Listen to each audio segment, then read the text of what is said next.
What's up, everybody? Welcome to Podcast Now. I'm Alex. In this video, I want to discuss 3 things that the new Batman Arkham 2020 has to do better than Spider-Man 2018. Now, here's the deal. I feel like I wanted to make this into 2 different videos, and obviously this is only one video. So let me know, what you think of this kind of video. Let me know, obviously what I'm going to be talking about. But if you enjoy this kind of video, and I will make more, because I have a couple other ideas that are like this, but slight spins on it that I do want to talk about. So here's the deal. Here's a simplified version of what we're going to do. I'm going to talk about 3 things that I think Spider-Man does well. Okay, these are 3 things that Spider-Man actually, for the most part, does good. I want Batman to match it and beat it. Okay, I was originally going to make this, just in general, things maybe Spider-Man does bad, the Batman needs to just do good, stuff like that, but I ended up focusing on 3 specific things that I like about Spider-Man that basically I want Batman to steal. So maybe that'll be the title of this video.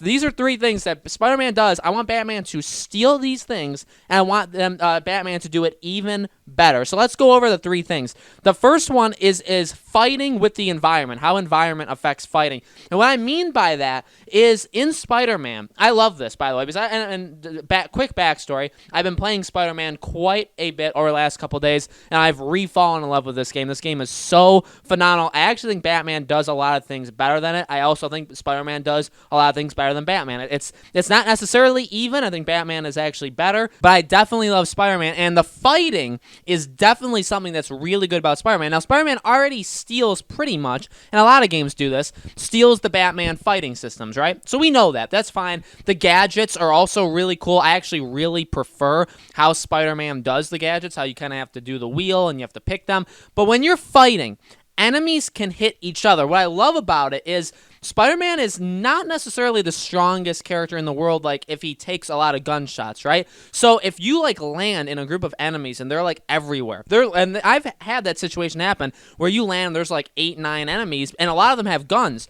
But if you hit strategically, you as a person, like Alex, you know that if you hit the right person, and after, he does the 3, 4 hits and, you send them flying, right? You do, that big hit to kind of knock them down. You'll have to hit them another, set of times in order to take them out. But if you hit them with, a clean combo, you'll actually knock them into other people, which will stop their attacks. Another thing is, walls, environments, right? You can bring, scaffolding down on people. And if you hit somebody really close to a wall, you'll slam them into the wall. And the idea of you hitting them into the wall, that actually hurts them. So, here's the deal. Honestly, I think the fighting, that system of fighting where you can have enemies basically hit each other, also there's that too. Bullets will actually hit the other enemy. So if you're dodging and somebody's shooting at you, they can actually shoot their own people and injure them, right? And that'll take hits off of how many hits you have to hit that person. So I love that. I think that needs to be implemented in Batman. Now, the thing that's actually good about Batman is Batman, I honestly feel started the whole where it feels real, but also feels a little bit cartoony, right? Because Batman can literally be flying 30 feet. To keep a combo going, Batman can literally fly across a hallway in order to take out the next person. So, that's what I mean of, the more cartoonish nature. But on the flip side of things, Batman is very grounded. It's hard to compare the 2 games, and some things aren't fair to say one does better than the other, because Spider-Man is more of the lighthearted, more just a feel-good kind of thing, right? And Batman's more grungy, darker, again, more gritty and more realistic. Again, while also kind of not being realistic, but it's got that feel. So I think Batman could honestly still use the same things because it fits in its kind of nature where that is pretty real, right? If you hit somebody into somebody else, that's going to stop them from doing their attack. Or if I smash somebody up against a wall, that's different than them just falling on the ground, right? Because the wall would actually hurt them.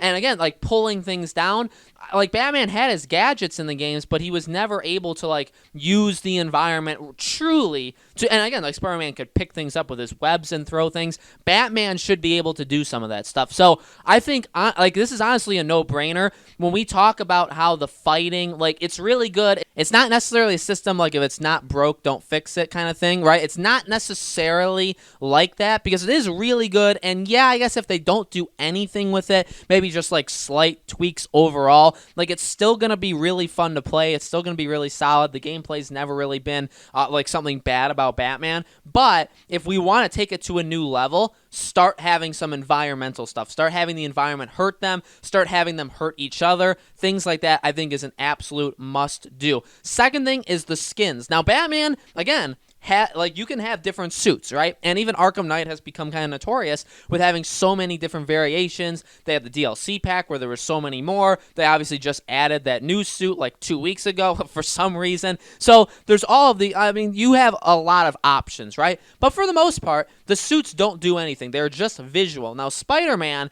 there's so many suits. Again, a really nice, like, kind of fan servicey thing because they're taking some from movies, they're taking some from comic lines, they're taking like all of these different things and different sets of movies.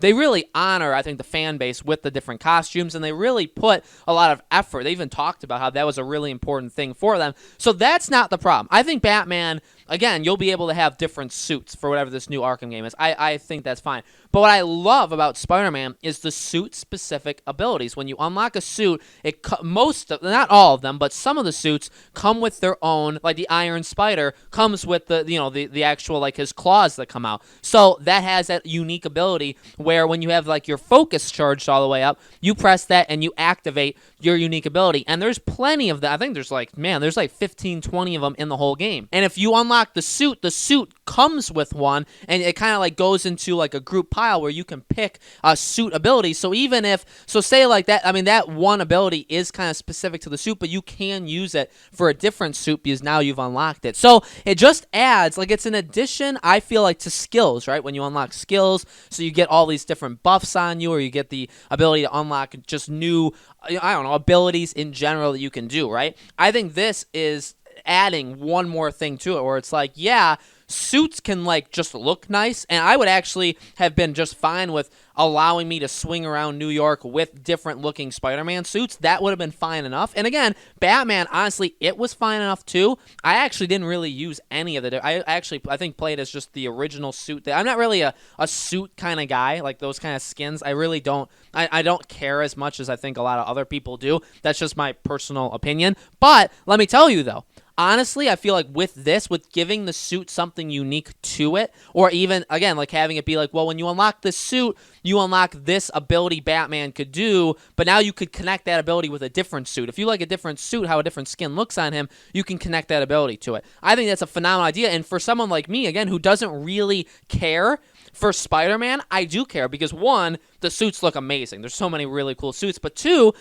they're all kind of unique. They become a little less unique because you can take the ability basically away from it, but it adds a new dynamic to it that Batman never had. So that's the second thing. And these are just three things that came up of literally on the top of my head. These are not, I'm sure I could come up with a much longer list. And again, let me know in the comments if you guys want me to do this again. I can do like another top three things. The third and final thing. Now this one is a little bit of a weird one because I don't think Spider-Man did this well, but at least they did something with it. And that's a day-night cycle. They didn't have, now here's the deal.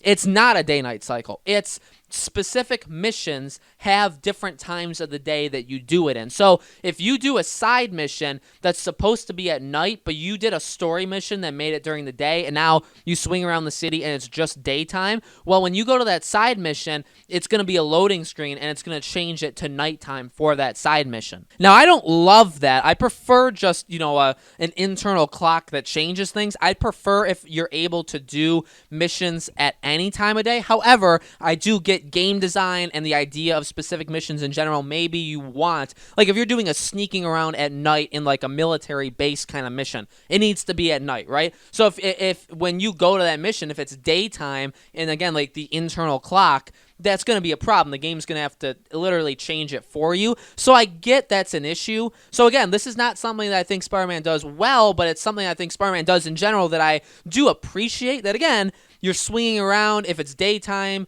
you know, some missions will change the time. After like a darker part of the game, around the halfway point of the game, after a certain main mission, it's like rainy and dark and like, you know, just like bad like that. But again, if you do a certain mission that's not supposed to be for that, then it changes it for you. So like, I don't love that, but I like it more than just the entire freaking thing happening at night, right? I think a lot of people have thought that, and honestly, if we want to, if this is even a thing of like Batman matching what Spider-Man did, I know a lot of people, even back like in August or September when I made a video talking about this, Bruce Wayne. Maybe if there's missions where you, please again, like in Spider-Man, you play, there's some parts where you play as Peter, there's some parts where you play as Spider-Man, there's some parts you play as MJ and as Miles. There's a lot of characters you actually play as. But for Batman, we've talked about Bruce Wayne, and people even threw out how you connect that to day and night. Maybe Bruce Wayne specific missions are daytime, and then Batman ones are at nighttime. So even if you want to just copy Spider-Man and do the whole like, well, the mission will dictate what time of day it is. Again, I don't think that's like perfect. I would like it to be, because I mean, the point would be match Spider-Man at the worst, but I mean, Spider-Man would be 2 years old at the time that this new Batman game would come out, at least. So you should probably have it be better. Like, I would expect Arkham 2020, if it's 2020, if it's 2021, whatever, I expect the next Batman game to be better than Spider-Man, not match it, right? Matching it at the absolute worst. But day and night cycle, if they don't want to have the internal clock, if you want to at least match what Spider-Man did, have any Bruce Wayne scene be during the day, have Batman scenes be at night. Change the weather, have it be rainy, which I think Arkham Knight had that too, though, right? So there were like weather effects, kind of, but that is something I would definitely like to see improved upon as well. So those are the three things, guys. Again, those are just the first three things I literally came up with. There was no editing in terms of what I wanted to talk about for these three things. So let me know if you guys like this kind of video. Let me know what things you think Batman should do better than Spider-Man, and let me know if you want more of these kind of videos. I know when Batman was first picking up, like in August, we did like 5 things I want in the game, 5 things I don't want. I could do that again and add more things, because I've definitely thought of more things since then.